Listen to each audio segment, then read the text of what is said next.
Hello guys, welcome back to Donodep Movie Explainer. Today we will talk about the 2008 historical drama, The Boy in the Striped Pyjamas. The story begins in Berlin during World War II. 8-year-old boy Bruno returns home from school and learns that his father, a high-ranking Nazi official Ralph, has been promoted and transferred to a new job. In this regard, a magnificent banquet is being prepared for the evening. Bruno absolutely does not want to move from a cozy home and part with friends. However, the father assures him that this move will be a fun adventure, and Bruno loves adventures. In the evening, many Nazi officers come to the celebration, as well as Ralph's parents. His mother Natalie is unhappy with her son's new appointment and calls his uniform a clown's uniform. Ralph warns his mother that it is dangerous to express anti-Hitler thoughts aloud. The father of the man Matthias, on the contrary, believes in the speedy victory of the Reich. The Bruno family's new home is in the middle of a forest, and it's not at all as cozy as the house in Berlin. In addition, no other dwellings are visible next to it, which means that the boy and his older sister Gretel will have nowhere to look for friends. While the maid Maria is unpacking things in Bruno's room, the boy looks out the window. From there, he sees a concentration camp, but takes it for a strange farm, where all the people walk around in striped pajamas. Among them, Bruno notices children and immediately asks his mother, Elsa, to let him play with the neighbors. The woman does not know that there is a concentration camp near their house, so she willingly allows her son to get acquainted with local children. However, at this moment one of the camp prisoners, Pavel, brings a box of fruit into the kitchen. He has a haggard appearance, dirty clothes and sore legs. Elsa does not want her son to see such people, so she immediately sends him to unpack things further. But Bruno manages to notice Pavel's striped pants and tells his mother that he saw the same ones from the farmers. Elsa immediately understands what kind of view opens from the window in the boy's room. Bruno goes to his father and asks him about the pajama-wearing farmers. Ralph says these people are not like their family. The boy guesses that looking after the strange farm is his father's new job. Ralph believes that his case is very important for the future of the country and Bruno himself. The mother categorically forbids the boy to play with children in striped pajamas, explaining that they are strange and different. Elsa expresses her indignation to Ralph about the fact that the concentration camp is near their house. One day, walking in front of the house, the boy finds a gate leading to the backyard, and a passage towards the forest. Noticing the boy exploring the backyard, the mother urges him to return to the lawn and only play there. Bruno thinks it would be nice to build a swing. Together with Pavel, he goes to the backyard shed to select a suitable tire. There, the young researcher notices a window leading to the forest, through which, if desired, one can easily climb through. While swinging, Bruno sees strange smoke in the distance. In order to better examine its source, the boy stands on a swing to his full height, but suddenly breaks down and falls on the stones. Pavel brings Bruno into the house and carefully bandages his wounded knee. Bruno bombards the prisoner with questions about his wound and says that Pavel cannot treat him, because he is not a doctor. However, the man admits that he used to be a doctor, but he does not dare to explain to the boy why everything has changed. He only cries quietly. At this moment, Elsa returns with groceries. She is frightened by the boy's injury and the fact that he is talking to a prisoner. Mother abruptly sends Bruno to his room, and then hesitates for a long time, but still squeezes out words of gratitude to Pavel. A teacher comes to the children for private lessons.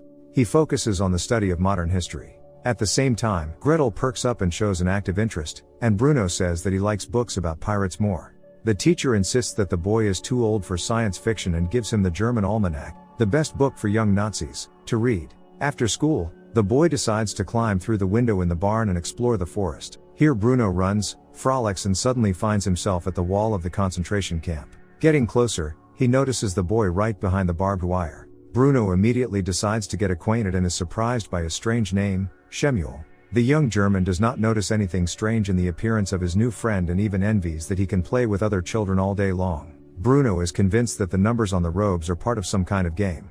But Shemuel says it's not a game at all and asks if Bruno has any food.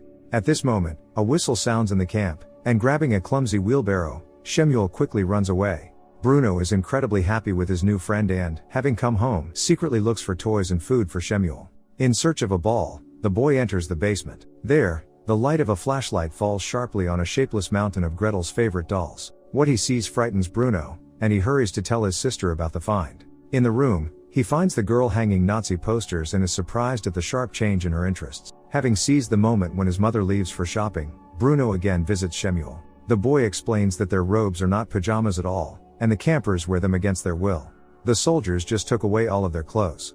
Looking at the chimneys of the crematorium, Bruno says that they often emit acrid smoke with a very unpleasant odor. Shemuel assumes that old clothes are burned there, At least that's what his mother says. Bruno invites the boy to dinner, but he explains that he cannot get out of the camp because of the electrified barbed wire. Bruno wonders why Shemuel is being treated like this, but he immediately gets an answer. It turns out that his new friend is a Jew.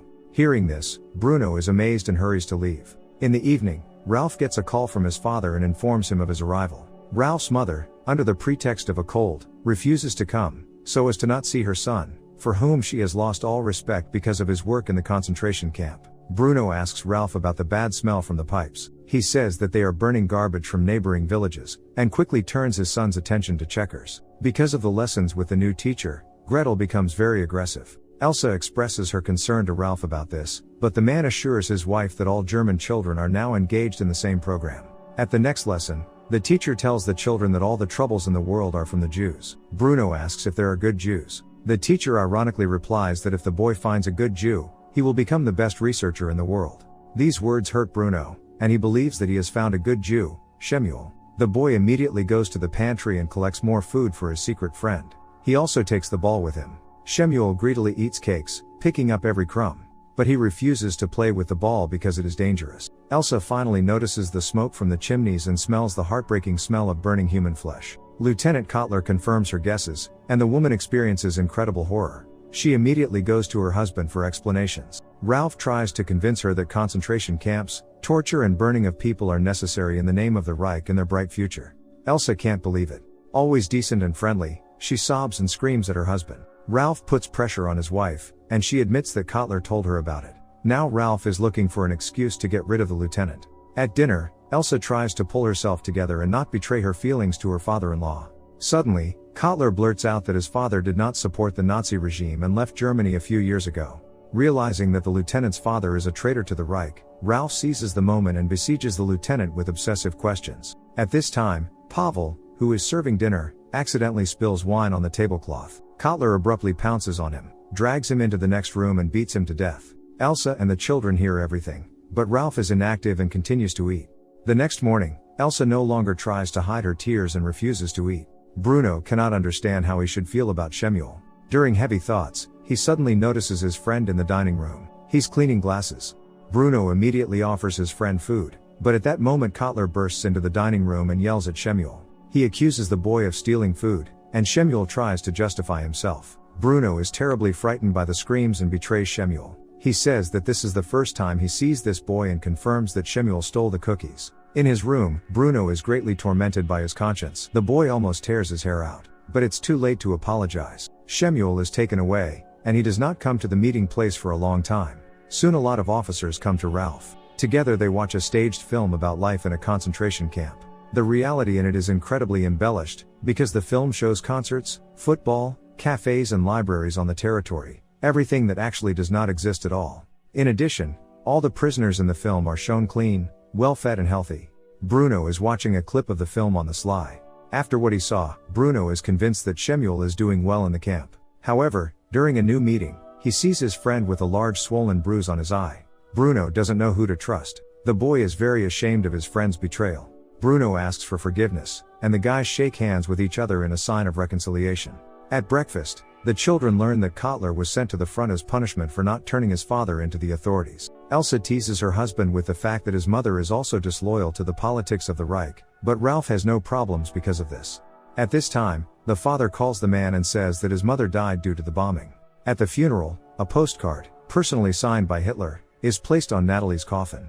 Elsa believes that this is wrong, because the deceased would not be happy with such an offering. However, Ralph retorts that the Führer himself wanted this. Because of the injustice, Elsa cries and wants to remove the postcard from the coffin. But her husband grabs her by the arm and doesn't let her do it. After that, Elsa suffers a nervous breakdown and can no longer hide her true feelings. Children hear the loud cries of their parents. Ralph chastises his wife for not being able to control herself, and the woman calls her husband a monster. The next day, Ralph informs the children that it is better for them and their mother to stay with their aunt for the time being. Gretel rejoices at the upcoming move, but Bruno flatly refuses, but cannot give a reason to stay. Ralph has the last word, so the children's departure is scheduled for tomorrow. Bruno hurries to tell Shemuel about this and say goodbye to him. In response, he says that he also has bad news. His father disappeared in the camp. A few days ago, many men were supposedly taken to a new facility, but no one returned from there. Bruno still has time before his departure, and he offers his friend help in finding his dad. Bruno decides to bring a shovel tomorrow, dig under the wire and sneak into the camp.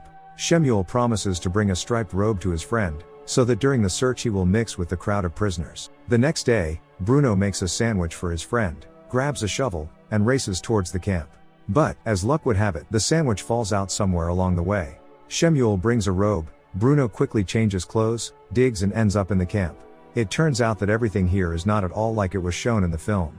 The boy sees exhausted sick people everywhere. Of course, there are no cafes and other entertainments here. The boys go to the men's barracks, but they do not find Shemuel's father here. Instead, guards with clubs drive the prisoners out of the barracks and drive them in a crowd somewhere around the camp. No one notices two short boys among the crowd of men. One of the exhausted prisoners falls to the ground, the rest simply step over him. Meanwhile, Elsa discovers that her son has gone missing. She, Gretel and Maria run around the yard looking for Bruno. Suddenly, under the barn window, the women notice the same lost sandwich and understand where the boy could go. Elsa breaks into her husband's office right during the meeting. The whole family is in a hurry to find the boy. A heavy downpour begins. The prisoners, along with Bruno, are taken to a room and forced to take off their striped robes under the pretense of taking a shower. The boys are still unaware of what awaits them. People are driven into the gas chamber and locked up there. Meanwhile, Ralph notices his son's clothes by the fence. He is seriously agitated and orders a quick search of the camp. Elsa and Gretel also see the boy's clothes, but still hope for the best. Asphyxiating gas is pumped into the chamber. Bruno and Shemuel clutch hands and accept a terrible painful death along with dozens of other prisoners. Gradually, the helpless cries of suffering people subside in the cell. At this time, Ralph rushes to the gas chamber, but realizes that he is too late. The head of the death camp heart-rendingly shouts out the name of his son and realizes what a tragedy happened under his nose. Elsa hears this scream. She immediately understands everything, falls on her knees in the mud, cries in despair and screams over the clothes of her murdered boy. Dozens of striped pajamas of the prisoners sent to a brutal death will no longer be needed by their owners. Thank you all for watching. Subscribe to the channel, like it, suggest your films in the comments, and we will try to please you with quality content as often as possible. See you next time.